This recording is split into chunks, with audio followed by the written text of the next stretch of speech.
Welcome to 805 Focus. I'm Dr. Cynder Sinclair with Nonprofit Connect, and we will be bringing you the latest on your favorite nonprofits. So get ready to be inspired. Our special guests today, we have two special guests today, Kathryn Martin and Near Kabaretti, and they are with the Santa Barbara Symphony. Welcome. Thank you so much. Oh gosh, I'm so glad you both are here. You know, there's so much going on in the symphony, and I'd love for you to bring us up to date. Tell us what you're excited about these days. Thanks for having us. You did a lot of wonderful things going on with the symphony. Do you want to start? Well, just that we're 71 years old, and in a way it feels like we're hitting our stride. So maybe 71 is the new 21. I'm not sure, but we're having a lot of fun. It's an exciting time right now. 71, just hitting your stride. That's a great picture. And that's many years of commitment of philanthropic people who believe in the importance of what we do. We enrich the community with symphonic music. We enrich the kids in our town with music. And there's so many people behind it that support it, and we're very grateful. So 71 years of commitment and support of this beautiful cause. And really building every year, so that at 71, here you are, just hitting your stride. Yes. And there'll be more building in the future. And Near mentioned the word community, and I was thinking that I think every week, if not every day, we ask ourselves, how can we better serve our community? What are the different points of entry? Who are the people in our community, and how do we reach them? We're, as a nonprofit, that is simply why we're here, to serve our community. So it's a wonderful question to ask ourselves every day. That is great. That's what keeps you so focused. Absolutely, absolutely. And this community in particular is blessed to have so many offerings in the art. From museum and from dance and from everything and different organizations. And so we are happy to be part of that, but also to take a leading role in this environment and reach out to other organizations and collaborate with them. So while we are a symphony orchestra, yes, we do a lot of things that are beyond the symphonic world, and that would be something that we do with dance, with the stage ballet, with the theater. We work with ensemble theater, with the different choruses, with the choral society, with the choir of voices, with the Opera Santa Barbara. We see ourselves as a link to put together different art organizations to serve this community the best way possible. That is beautiful, and I see that all the time happening. I don't know how you do it. It's just so multifaceted. We do it with the support of the community. Yep. And I think with a little bit of bravery and courage, perhaps, but certainly a willingness and an openness and a curiosity to collaborate with others, to learn what other people's strengths are, and to see if by combining we can bring the community something that alone neither one of us would be able to do. That is beautiful. Correct, and we are a small city, even though if you look at the artistic offering, it fits more a larger or a city, just size-wise. And our role in this is how can we maximize the opportunities in a small city? And everyone that looks at the numbers of attendees and things like that said, wow, if you look the per capita, we are much better than most places really around the world. And that's very special to Santa Barbara. So that's a good problem to have for us. Okay, how can we do even better? How can we, make sure that what we provide is unique and is really designated to this specific and special community? And so welcoming you are. It's like you intentionally ask yourselves, maybe, I'm just guessing, how can we make sure that everybody, regardless of age or experience or anything, feel welcome and drawn to our performances? How do you do that? The symphony is really for everyone. This is maybe not a concept that is seen on the other side, people in other places say, well, I did not grow up on classical music. Well, my grandparents maybe were subscribers of the local symphony, but it's not my thing. And we believe this is totally wrong. The symphony can speak and does speak to everyone with different genres. So we are, I would say, genres fluid. Just recently we played pieces from the Baroque up to rock and roll, from Mendelssohn to Van Morrison, so That's good. we are really serving all kind of musical tastes. The only condition that has to be that it features a symphony orchestra. And a symphony orchestra is a very clear definition. You have multiple instruments of different family types. You have strings, you have woodwinds, you have brass, you have percussions, harp, etc. So, as long as the music feature acoustic, symphonic orchestra, we are game. And that's really opened the doors for us for all kind of genres, and the community really responds. So Kathryn can say how many first-timer we had. Yes, we've had more first-timers this past season than in the symphony's history. Wow. And those first-timers are a mixture of young people, but also people who are classical music aficionados that had never been to the symphony before. So that's really playing into a lot of the excitement, and they are saying, we had no idea that this resource was here. We had no idea we would have so much fun. Had no idea we recognized some of the melodies in the pieces that we didn't know the names to. Gosh. Now, what do you attribute that to? Well, I think back to that intention of really the way NEAR programs is for the community, and specifically for Santa Barbara. So, how do we measure our success? I measure it by, do people experience moments of awe, joy, connection, belonging? Do they feel welcome, that they are a part of this experience? And this is the people in the audience, but it's also the musicians on stage, and the care in which this organization applies to them. Part of how we do what we do, how we continue to be so versatile and can be a resource to so many organizations in town, is because the symphony over many years has invested in the artistic product, invested in our musicians. And we take really good care of them. There are volunteers in the community that every concert week open up their homes and house our musicians, so that they don't have to, those that don't live in Santa Barbara don't have to travel back and forth for rehearsals. And these musicians really feel a part of our community. They feel the love.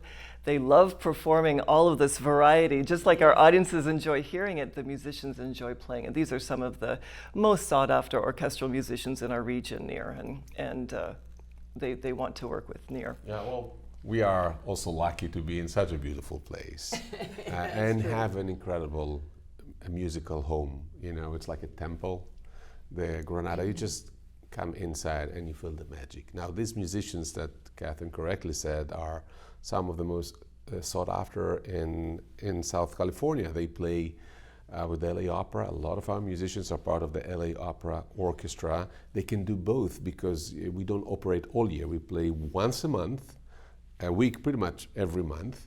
And so they have time to perform with other orchestras, and that would be the LA Opera, the LA Philharmonic, the LA Chamber Orchestra, etc. They play at the Hollywood Bowl, and some play also far away, and they actually come to Santa Barbara from out of the state. All of them have some roots in the area, but as Kathryn mentioned, some of them took an audition flying in, I don't know, from Michigan or from Milwaukee, got a position, and they advanced their career here in California. Some of them became, teachers at the University of Santa Barbara, UCSB, sorry. So, we also provide them this entrance to the Californian scene.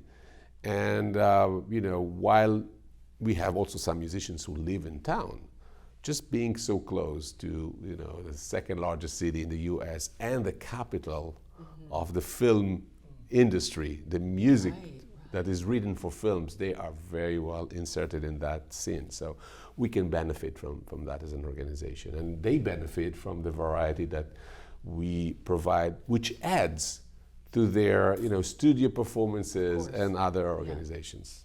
That's you always talk about our musicians, and really they are some of the most heard musicians in the world, but nobody knows it because they're on the major soundtracks of Star Wars or Indiana Jones. I mean, those are some of our players. Yeah. Oh man. Yeah. We have representatives in pretty much every important soundtrack that comes out over the last decades, and people don't know. including the Oscar big celebration they played for the Grammy Awards and all of that. So these are really incredible, versatile, and solid musicians. One of the things I learned, if you want to get a name in the studios, you have to be very reliable. You don't want that they will stop the recording, because you made a mistake. You have to be extremely solid musicians. Yeah. So I'm very lucky music director to have these musicians in front of me. Gee. Now, Kathryn, so I wanted to go back to when you talked about how people open their homes and that sort of thing.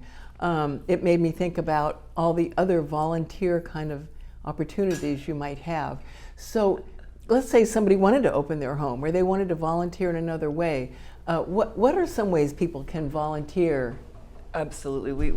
We need and honor and cherish our volunteers. So opening up their homes in such a personal way.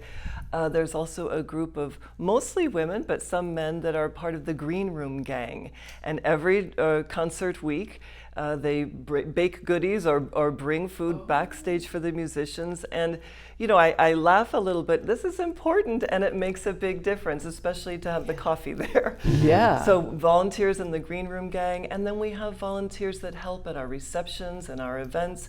Of course, the Granada has volunteer ushers. And then in the office, there's always a big mailing going out or things that the staff really appreciate help with. Yeah, and so a person could go on your website and find out more about how to be a volunteer. Yes. And if there's any training involved, I'm sure you do that for them. We do, that's right. And we have this music van program, and that is run really mostly by all volunteers, volunteer docents who receive training and then go to every third grade classroom in the county from Carpinteria to Santa Maria and teach the children, have the children experience for the first time holding an instrument and playing an instrument. Really? This is quite an impressive operation. Third graders have a chance to hold a trumpet and a flute and a violin and a cello. They have a van loaded with tons of instruments. Now, to see this, mainly ladies, but it's also men, but they change their mouthpiece and sanitize it, so all kids have a chance to blow a horn, and it is fascinating. For most of the kids, this is the first time they actually have an access to a real instrument. And after that, we may get a phone call from a mom or dad and say, well, my daughter or son were so impressed, we would love to see if they can get some lessons and things like that. And that's, if they're really serious, we can integrate them after they study a little bit to our youth ensembles. And that's something that we're very proud of, to give the opportunity for kids to play with other kids in an orchestra setup. So pretty much what the adults, symphony, the professional symphony is doing, putting together music and have 60, 70 people playing together, feel the music, feel the rhythm, feel the harmonies, and communicate, connect through music. We offer that to kids from the age of from elementary school till high school. We have different levels. We have the beginners, the intermediate, and then the youth symphony, which is really mostly for high schoolers. But even if you are, advanced in junior high, you can get in to play. And this is an amazing experience for the kids, not only to learn music, but there are so many things associated with that, like responsibility. You have to, of course, you have to prepare your part. Now, it's not enough that you know your part. You have to mix with the other people, so you don't have to play too loud, too soft, faster, slower than the other, just matching yourself, listening to the other. So there is also leadership opportunities. If you are the first chair and you need to lead, there are some leadership opportunities there, but mainly like growing as a community.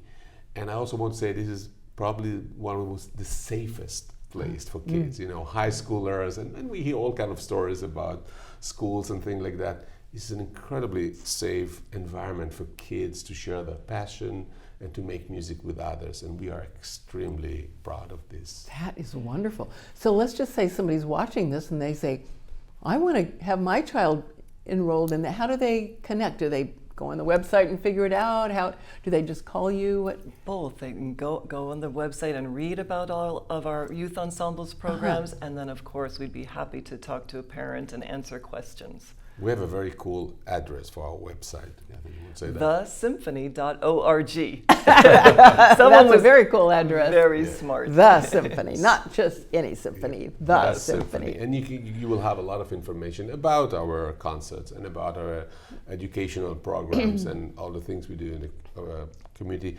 And you know, talking of volunteering, we have an incredible board of directors. They volunteer a lot of their time, but also a lot of their knowledge. These are people that have done something in their life, big corporations, leadership positions, and you know, just to be. This is an environment where we come with our artistic, you know, interests and artistic issues, and they fly up with 10,000 mile above us with like business skills, and so we have really a phenomenal group of supporters that make it happen. This is. Our budget is very clear, but even though if we sell well and a lot of people come, we still need a huge support of people who believe in that. And Santa Barbara has so many. You can donate to so many causes. Right. But we really appreciate and cherish the people who believe in what we do to strengthen the community through the musical experience. And so, speaking of donating. So you're a 501c3 nonprofit, so a person, while they're on your website, could hit that Donate Now button and make a tax-deductible donation. Thank you, Cynder. Absolutely, and we rely on that, and we're so grateful for that kind of support. We have some people that make a donation every year, and then we have a group of people that have made a commitment to support us over 5 years. And this has been wonderful for us because now we have that foundational base of support that's predictable. It allows Nir and I to dream and to plan for the future. And speaking of the future, I mean, I bet you even have a planned giving program, so that a person can add the symphony to their estate. We do. Very special people who let us know that they have included the symphony in their estate plans, and those gifts can be really transformational and help us with sustainability, which is what we all want to be here forever. 71 years. If a person is wondering, gosh, I wonder how long that symphony is going to be around. Should I put them in my estate plan or not? You should. 71 years, absolutely. You have proven yourselves there. And it's also interesting to see the development and the evolution of an orchestra. It started as a fun, semi-professional kind of environment. Over the years, the union came in, and now all of our musicians are professionally union. We work by the standards that is set up by the unions in New York and in Los Angeles. The caliber of the orchestra, of course, evolved with the time.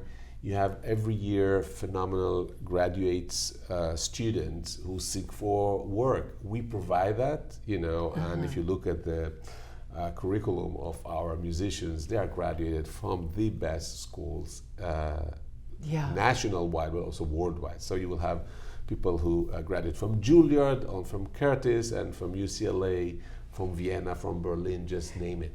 And it's important for us also to look after the musicians and all these people that support us. It's a better society, it's a better city if you have musicians there and music educators.